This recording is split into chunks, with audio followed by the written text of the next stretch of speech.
+1 ഉഴപ്പി നടന്ന ഒരാളാണ് നിങ്ങൾ. എന്നാൽ +2 ബോർഡ് എക്സാമിന് ശേഷം 2026 തന്നെ നീറ്റ് ക്രാക്ക് ചെയ്ത് ഇന്ത്യയിലെ ഏറ്റവും മികച്ച മെഡിക്കൽ കോളേജുകളിൽ ഒന്നിൽ MBBS ചെയ്യുക എന്നുള്ള സ്വപ്നം ഇനി പോസിബിൾ ആണോ എന്ന് ചിന്തിക്കുന്ന ഒരാളാണോ നിങ്ങൾ? ഞാൻ ഇങ്ങനെ ചോദിക്കാനുള്ള കാരണം, എല്ലാ സമയത്തും, അത് ഈ ഒരു സമയത്തും +1 എക്സാമൊക്കെ കഴിഞ്ഞ് +2 ക്ലാസ്സുകളിലേക്ക് കടക്കുന്ന സമയത്ത് ഒരുപാട് കുട്ടികൾ സ്ഥിരം നമ്മളോട് ചോദിക്കുന്ന ഒരു കാര്യമാണ് ഞാൻ ഈ ചോദിച്ച കാര്യം. അപ്പോൾ പലരും കരുതാറുണ്ട് ഇനി MBBS എന്നുള്ള സ്വപ്നം ഫസ്റ്റ് അറ്റംപ്റ്റിൽ പോസിബിൾ അല്ല. +2 ബോർഡ് എക്സാം കഴിഞ്ഞിട്ട് നമുക്ക് ഒരു വർഷം റിപ്പീറ്റ് ചെയ്തിട്ട് മാത്രമേ ഇനി നമുക്ക് നീറ്റ് ക്രാക്ക് ചെയ്യാനും അതുവഴി ഡോക്ടർ ആവുക എന്നുള്ള സ്വപ്നം സാക്ഷാത്കരിക്കാനൊക്കെ പറ്റുള്ളൂ എന്ന് വിചാരിക്കുന്ന ആളുകളാണ് നിങ്ങൾ ഭൂരിഭാഗം എന്ന് എനിക്ക് നന്നായിട്ട് അറിയാം. എന്നാൽ അങ്ങനെയല്ല. നിങ്ങൾക്ക് ഇനിയും 2026 നിങ്ങളുടെ CBSE +2 ബോർഡ് എക്സാമിന് ശേഷം അതേ വർഷം തന്നെ ഫസ്റ്റ് അറ്റംപ്റ്റിൽ തന്നെ നീറ്റ് ക്രാക്ക് ചെയ്ത് ഇന്ത്യയിലെ ഏറ്റവും മികച്ച മെഡിക്കൽ കോളേജുകളിൽ ഒന്നിൽ നിങ്ങളുടെ സ്വപ്നം പൂർത്തിയാക്കാൻ സാധിക്കും. It is possible. എങ്ങനെയാണെന്നല്ലേ? അതിനുവേണ്ടിയാണ് സൈലത്തിൻ്റെ സൂപ്പർ കിങ്സ് ബാച്ച്. എന്താണ് സൂപ്പർ കിങ്സ് ബാച്ച് എന്ന് പറഞ്ഞു കഴിഞ്ഞാൽ, സൂപ്പർ കിങ്സ് ബാച്ച് എന്ന് പറയുന്നത് +2 ബോർഡ് എക്സാമിന് നിങ്ങളെ പ്രിപ്പയർ ചെയ്യിപ്പിക്കുന്നതിനോടൊപ്പം തന്നെ 2026 നീറ്റിന് വേണ്ടി കൂടി നിങ്ങളെ പ്രിപ്പയർ ചെയ്യിപ്പിക്കുന്ന സൈലത്തിൻ്റെ എക്സ്ക്ലൂസീവ് പ്രോഗ്രാമിൻ്റെ പേരാണ് സൂപ്പർ കിങ്സ് ബാച്ച്.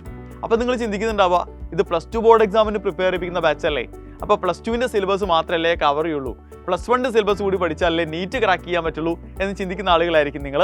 പക്ഷേ ഞാൻ പറയട്ടെ, +2 ബോർഡ് എക്സാമിന് നിങ്ങളെ പ്രിപ്പയർ ചെയ്യിപ്പിക്കും. +2 സിലബസ് കവർ ചെയ്യുന്നതിനൊപ്പം തന്നെ +1 സിലബസ് കൂടി മുഴുവനും കവർ ചെയ്ത് നിങ്ങളെ പെർഫെക്റ്റായി 2026 നീറ്റിന് വേണ്ടി പ്രിപ്പയർ ചെയ്യിപ്പിക്കാനാണ് സൈലത്തിൻ്റെ എക്സ്ക്ലൂസീവ് പ്രോഗ്രാമായ സൂപ്പർ കിങ്സ് ബാച്ചിലൂടെ നടക്കാൻ പോകുന്നത്. +1 ഉഴപ്പി എന്നുള്ളത് അത് ആൾറെഡി കഴിഞ്ഞു പോയൊരു കാര്യമാണ്. അതിന് പല കാരണങ്ങളുണ്ടാവും. ചിലപ്പോൾ +1 ബോർഡ് എക്സാം ഇല്ലാത്തതുകൊണ്ടായിരിക്കാം, അല്ലെങ്കിൽ ക്ലാസ്സസ് പ്രോപ്പറായി നിങ്ങൾക്ക് കിട്ടാത്തതുകൊണ്ടായിരിക്കാം. പല കാരണങ്ങൾ കൊണ്ട് നിങ്ങൾക്ക് +1 പ്രോപ്പറായി പഠിക്കാൻ സാധിച്ചിട്ടുണ്ടാവില്ല. എന്നതുകൊണ്ട് നീറ്റ് എന്ന നിങ്ങളുടെ സ്വപ്നം നേടിയെടുക്കാൻ നിങ്ങളെ കൊണ്ട് സാധിക്കില്ല എന്ന് നിങ്ങൾ ഒരിക്കലും വിചാരിക്കേണ്ട കാര്യമില്ല. നിങ്ങളുടെ കോൺഫിഡൻസിൽ ഒരു ചേഞ്ചും നിങ്ങൾ വരുത്തേണ്ട കാര്യമില്ല. കാരണം ഇനിയുള്ള ഒരു വർഷം സിസ്റ്റമാറ്റിക് ആയ വെൽ സ്ട്രക്ചേർഡ് ആയ ഒരു കോഴ്സ് നിങ്ങൾക്ക് അവൈലബിൾ ആവുകയാണെങ്കിൽ ഈസിയായി നിങ്ങൾക്ക് 2026 നീറ്റ് ക്രാക്ക് ചെയ്യാനായിട്ട് സാധിക്കും. അതിനാണ് ഞാൻ ആൾറെഡി പറഞ്ഞ സൂപ്പർ കിങ്സ് ബാച്ച് ഡിസൈൻ ചെയ്തിരിക്കുന്നത്. അപ്പോൾ ബോർഡ് എക്സാമിലേക്ക് വേണ്ട എല്ലാ സംഗതികളും നിങ്ങളെ പഠിപ്പിക്കുകയും അതിനൊപ്പം നീറ്റിൻ്റെ അല്ലെങ്കിൽ നീറ്റ് ലെവൽ ചോദ്യങ്ങൾ നിങ്ങളെ പ്രാക്ടീസ് ചെയ്യിപ്പിക്കുകയും ചെയ്യുമ്പോൾ നിങ്ങൾക്കറിയാം, നമുക്ക് ബോർഡ് എക്സാമിൻ്റെയും നീറ്റിൻ്റെയും സിലബസ് രണ്ടും രണ്ടല്ല.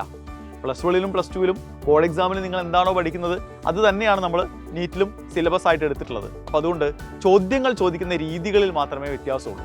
ഡിസ്ക്രിപ്റ്റീവായ ചോദ്യങ്ങൾ ബോർഡ് എക്സാമിന് ചോദിക്കുമ്പോൾ, പക്ഷേ നിങ്ങൾ CBSE ആയതുകൊണ്ട് തന്നെ നിങ്ങൾക്ക് MCQs കൂടി കണ്ട് പരിചയം ഉണ്ടാവും. അപ്പോൾ നിങ്ങളെ സംബന്ധിച്ചിടത്തോളം നീറ്റിന് ചോദിക്കാൻ പോകുന്ന ഇതേ സിലബസിനെ ബേസ് ചെയ്തുകൊണ്ട് നീറ്റിന് ചോദിക്കാൻ പോകുന്ന MCQs എന്ന് പറയുന്നത് നിങ്ങളെ സംബന്ധിച്ചിടത്തോളം കുറച്ചുകൂടി ഈസി ആയിട്ട് സോൾവ് ചെയ്യാനായിട്ട് സാധിക്കും. അപ്പോൾ നിങ്ങളൊന്ന് മനസ്സ് വയ്ക്കാൻ തയ്യാറാണെങ്കിൽ ഞങ്ങളൊക്കെ നിങ്ങൾക്കൊപ്പമുണ്ട്. ഒരു തരത്തിൽ നിങ്ങളുടെ കോൺഫിഡൻസ് കുറയ്ക്കേണ്ട കാര്യമില്ല. അടിപൊളിയായി പഠിച്ചിട്ട് നമുക്ക് എന്ത് ചെയ്യാം, 2026 +2 ബോർഡ് എക്സാം നല്ല സ്കോറോട് കൂടി പാസ്സാകാം.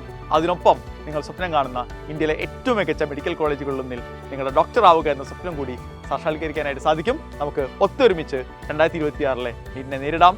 All the best.